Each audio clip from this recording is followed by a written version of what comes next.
Bonjour à tous et bienvenue sur Daily French Talk, l'endroit où nous rendons l'apprentissage du français simple et agréable. Je suis Marie. Salut Marie, et bonjour à tous nos merveilleux auditeurs qui nous écoutent. C'est vraiment fantastique d'être ici avec vous aujourd'hui. C'est vrai. Thomas, comment te sens-tu aujourd'hui? Je me sens super bien en fait. Je reviens juste du centre commercial et je me suis acheté de nouvelles chaussures. Oh, de nouvelles chaussures! C'est génial! Tu as trouvé quelque chose de sympa? Oui, elles étaient en solde, alors je n'ai pas pu résister. Et toi Marie, tu aimes faire du shopping? Eh bien, ça dépend des jours. Parfois, j'adore ça. Et parfois, je trouve ça épuisant. Mais j'aime beaucoup regarder les nouveautés. Je comprends tout à fait. Et justement, cela nous amène parfaitement à notre sujet du jour. Oui, tout à fait. Aujourd'hui, nous allons parler du shopping en français. Comment avoir des conversations dans les magasins, quelles phrases utiliser et le vocabulaire dont vous avez besoin. Le shopping est quelque chose que nous faisons tous, n'est-ce pas? Qu'il s'agisse d'acheter de la nourriture, des vêtements, ou même simplement de regarder en ligne. Exactement. Et si vous apprenez le français, savoir comment faire ses courses en français est très pratique. Vous pourrez utiliser ces phrases dans la vie réelle immédiatement. C'est vrai. Alors, avant de commencer, nous avons une petite demande pour nos incroyables auditeurs. Oui. Si vous appréciez ce podcast et que vous voulez améliorer votre français avec nous, s'il vous plaît, abonnez-vous à Daily French Talk. Oui, cliquez sur le bouton d'abonnement et mettez-nous un like. Cela nous aide à toucher plus d'étudiants en français comme vous. Et s'il vous plaît, partagez cet épisode avec vos amis ou les membres de votre famille qui apprennent le français. Apprendre ensemble, c'est plus amusant. Absolument, merci beaucoup à tous. Maintenant, Marie, plongeons dans le monde du shopping. Allons-y. Thomas, dis-moi, où fais-tu tes courses d'habitude? Préfères-tu acheter en ligne ou aller dans de vrais magasins? C'est une bonne question. Je pense que je fais les deux. J'aime acheter en ligne parce que c'est pratique. Je peux faire du shopping à minuit, en pyjama. C'est très vrai, on peut pas faire ça dans un vrai magasin. Non, on ne peut pas. Mais parfois, je préfère aller dans un magasin physique parce que je peux voir les produits. Je peux les toucher et les essayer. Ouais, c'est important. Surtout pour les vêtements, on a besoin de savoir si quelque chose nous va bien. Exactement. Et toi, tu es plutôt shopping en ligne ou en magasin? Je suis un mélange des deux aussi. Pour les livres et l'électronique, j'achète généralement en ligne. Mais pour les vêtements et les chaussures, je préfère aller au magasin. J'aime l'expérience de marcher et de découvrir de nouvelles choses. Ah oui, découvrir. Cela m'amène à un mot très utile. Flâner. Oh, flâner, c'est un excellent mot à expliquer. Alors, quand vous flânez, cela signifie que vous regardez les choses dans un magasin, mais que vous n'avez pas forcément l'intention d'acheter quoi que ce soit. Vous explorez, simplement. C'est ça! Vous vous promenez en regardant différents articles. Peut-être que vous les prenez pour les examiner. Il n'y a aucune pression pour acheter.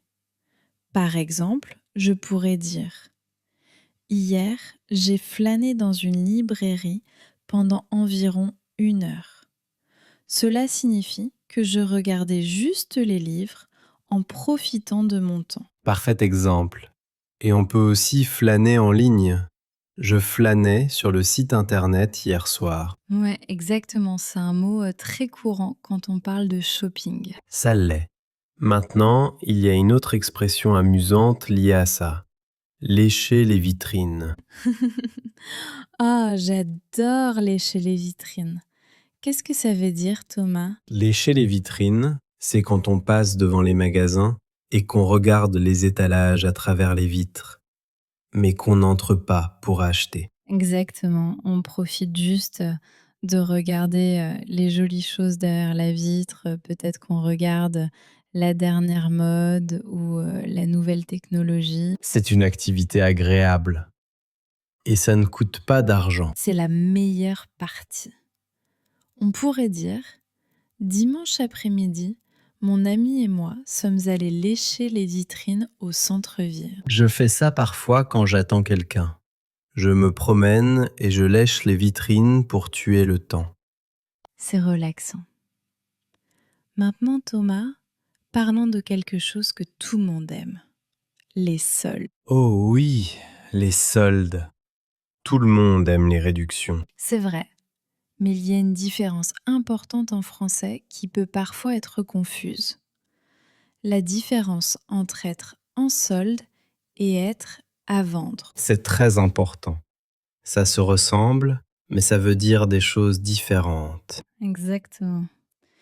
Thomas, peux-tu expliquer en solde? Bien sûr, quand quelque chose est en solde, cela signifie que le prix est réduit. C'est moins cher que d'habitude. Il y a une remise. C'est ça. Donc, si une veste coûte normalement 100 euros, mais qu'aujourd'hui elle coûte 70 euros, on dit que la veste est en solde. Exactement. Ces chaussures sont en solde. Il y a moins 30%. Parfait. Maintenant, qu'en est-il de à vendre? À vendre signifie simplement que quelque chose est disponible à l'achat. Cela ne veut pas dire que c'est moins cher. Ça veut juste dire qu'on peut l'acheter. N'est-ce pas? Par exemple, cette maison est à vendre signifie que le propriétaire veut la vendre, mais cela ne veut pas dire qu'elle est bon marché. Exactement. Une voiture peut être à vendre. Un meuble peut être à vendre. Cela signifie simplement qu'il est disponible pour un achat. Alors souvenez-vous tout le monde, en solde signifie avec une réduction, moins cher. À vendre signifie disponible à l'achat. Ne les mélangez pas. C'est une erreur courante. Ça l'est. Maintenant, parlons de quelque chose que nous avons tous vécu. Acheter quelque chose qu'on n'avait pas prévu d'acheter. Oh non, je fais ça beaucoup trop souvent. On appelle ça un achat impulsif. Un achat impulsif. C'est quand on achète quelque chose soudainement, sans y avoir réfléchi avant. Exactement. Vous voyez quelque chose et vous vous dites: «Ah, c'est joli, je le veux». Et vous l'achetez immédiatement, même si vous n'en aviez pas besoin. Par exemple, je suis allé au supermarché hier pour acheter du lait, mais j'ai vu du chocolat à la caisse et je l'ai acheté. C'était un achat impulsif. Ça arrive à tout le monde. Le chocolat est toujours à la caisse exactement pour cette raison. Je sais, c'est un piège. On pourrait dire: j'ai fait un achat impulsif hier. J'ai acheté un chapeau dont je n'ai pas vraiment besoin. Ce n'est pas toujours une mauvaise chose cependant. Parfois, les achats impulsifs nous rendent heureux. C'est vrai, mais nous devrions faire attention à notre argent. En parlant d'argent, parlons des prix. Oui, les prix.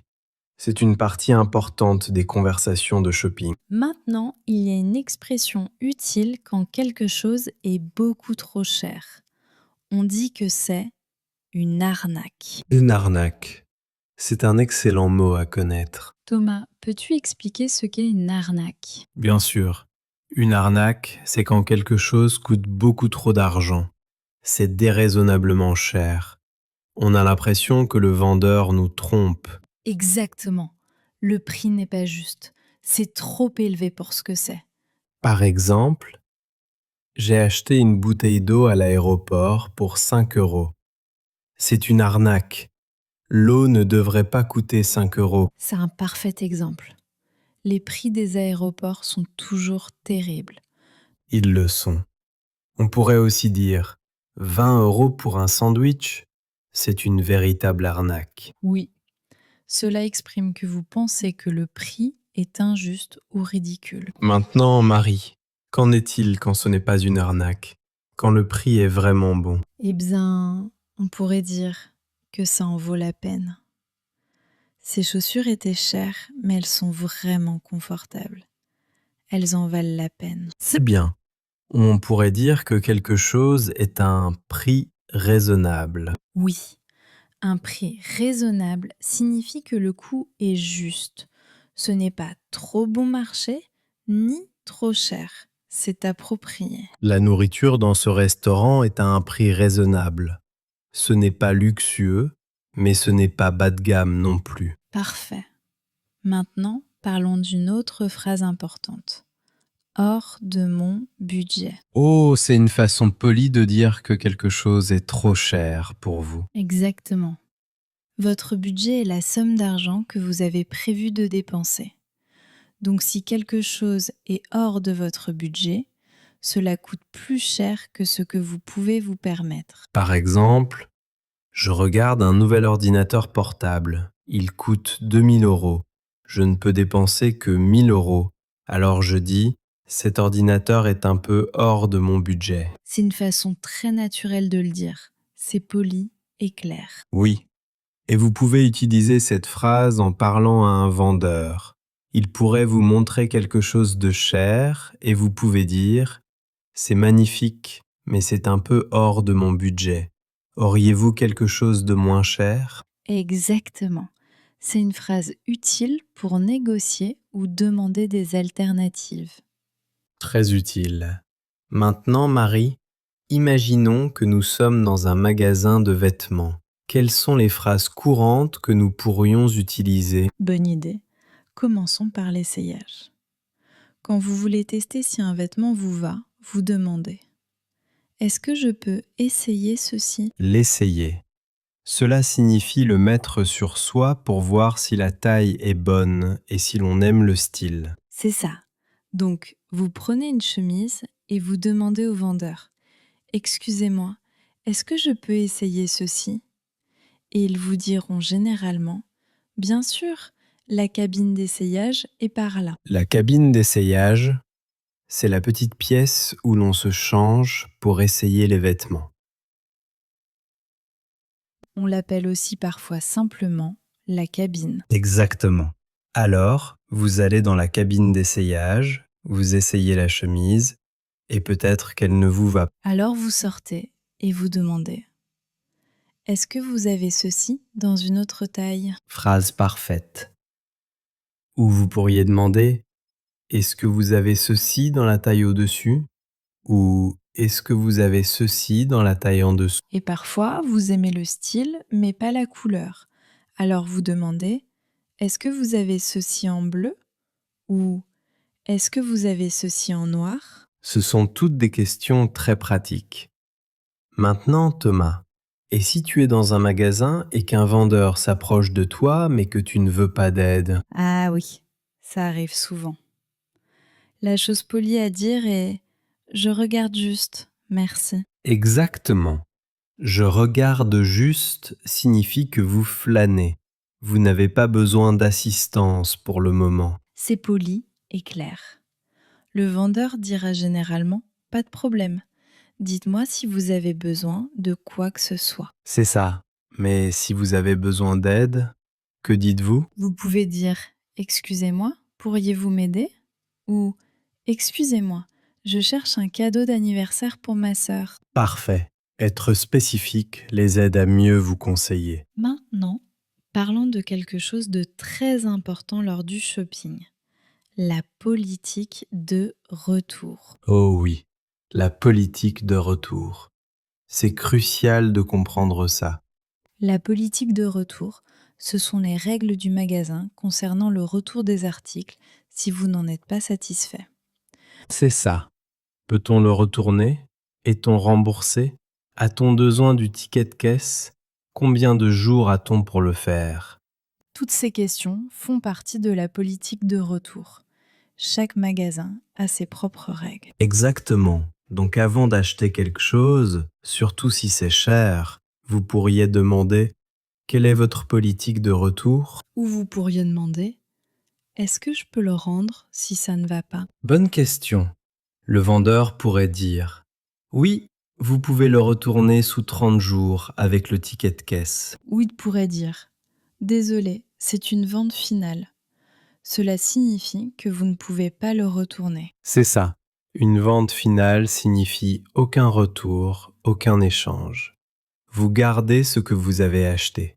Donc demandez toujours la politique de retour si vous n'êtes pas sûr de votre achat. Absolument.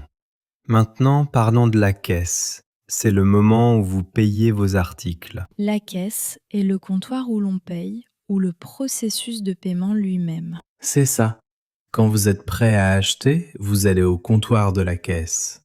La personne qui y travaille est appelée un caissier ou une caissière. Ils vous salueront généralement et vous demanderont « Avez-vous trouvé tout ce qu'il vous fallait ?» Vous pouvez dire oui merci ou oui, tout était parfait. Ensuite, ils scanneront vos articles et vous diront le total. Ça fera 45 € s'il vous plaît. Et vous pouvez payer en espèces ou par carte. Vous pourriez demander acceptez-vous la carte bancaire ? La plupart des endroits l'acceptent de nos jours. Après avoir payé, ils vous donneront un ticket de caisse. Gardez toujours votre ticket de caisse, surtout si vous voulez peut-être retourner quelque chose. Bon conseil. Maintenant, Marie, il y a une dernière chose dont je veux parler. Le marchandage. Oh, marchander, c'est quand on essaie de négocier un prix plus bas avec le vendeur. Exactement. Dans certains pays et certains magasins, marchander est normal et attendu. Dans d'autres endroits, ce n'est pas courant du tout. C'est vrai. Par exemple, dans un grand magasin ou un supermarché, on ne peut pas marchander. Les prix sont fixes. Mais dans un marché de rue ou avec des vendeurs individuels, marchander peut être acceptable. Comment marchande-t-on poliment en français? On pourrait dire « c'est votre meilleur prix » ou « est-ce que vous pourriez me le faire à 20 €? Ou on pourrait dire « c'est un peu élevé pour moi. Est-ce que vous pouvez faire un geste ?» Ce sont toutes des façons polies de demander, mais rappelez-vous que toutes les cultures n'acceptent pas le marchandage. C'est vrai. Quand je suis allé en Angleterre, j'ai essayé de marchander dans un magasin classique et le caissier m'a regardé comme si j'étais fou. C'est parce que dans la plupart des pays occidentaux, on ne marchande pas dans les magasins ordinaires. Mais dans les marchés en Asie, en Afrique ou en Amérique latine, c'est très courant. Il faut donc connaître la culture. Dans le doute, ne marchandez pas. Exactement. Maintenant, Thomas, je pense que nous devrions pratiquer. Faisons un petit jeu de rôle. J'adore les jeux de rôle. Quel est le scénario? Imaginons que je suis une cliente dans un magasin de vêtements et que tu es le vendeur. D'accord, je suis prêt. Bonjour, bienvenue dans la boutique de Thomas. Comment puis-je vous aider aujourd'hui? Bonjour, je cherche une veste, quelque chose de chaud pour l'hiver. Certainement. Nous avons de très belles vestes d'hiver juste ici. Quelle est votre taille? Je porte généralement du M. Est-ce que vous avez ce modèle noir en M? Laissez-moi vérifier. Oui, nous l'avons. Est-ce que vous aimeriez l'essayer? Oui, s'il vous plaît. Où est la cabine d'essayage? C'est juste là-bas, sur votre gauche. Merci. Excusez-moi, celle-ci est un peu serrée. Est-ce que vous avez une taille L? Bien sûr. Tenez, voici. Parfait. Celle-ci me va beaucoup mieux. Combien coûte-t-elle? Elle est à 85 €, mais elle est en solde aujourd'hui. Il y a une réduction de 20%, donc elle revient à 68 €. Oh, c'est génial. Quelle est votre politique de retour si je change d'avis? Vous pouvez la retourner sous 30 jours avec le ticket de caisse, tant que vous ne retirez pas les étiquettes. Parfait, je la prends. Merveilleux. Allez-vous payer en espèces ou par carte? Par carte, s'il vous plaît. Très bien, ça fera 68 €. Voici votre ticket. Merci beaucoup. Merci. Bonne journée à vous. C'est un bon entraînement. Ça l'était. Vous avez entendu toutes les phrases que nous avons utilisées? Est-ce que je peux essayer ceci? Quelle est votre politique de retour? C'est en solde. Est-ce que vous avez ceci dans une autre table? Toutes les phrases que nous avons apprises aujourd'hui. C'est incroyable tout ce que nous avons utilisé en une seule petite conversation. C'est vrai. Et c'est exactement ce qui se passe dans les situations de shopping réelles. Nos auditeurs peuvent donc pratiquer cela aussi. Essayez d'avoir une conversation comme celle-ci avec un ami ou même seul. Oui, c'est en forgeant qu'on devient forgeron. Enfin, disons que la pratique permet de progresser. On n'a pas besoin d'être parfait. C'est vrai, pratiquez juste un petit peu chaque jour. Maintenant, Marie, je pense que nous arrivons à la fin de notre temps pour aujourd'hui. Déjà, le temps passe si vite quand on parle de shopping. Vraiment.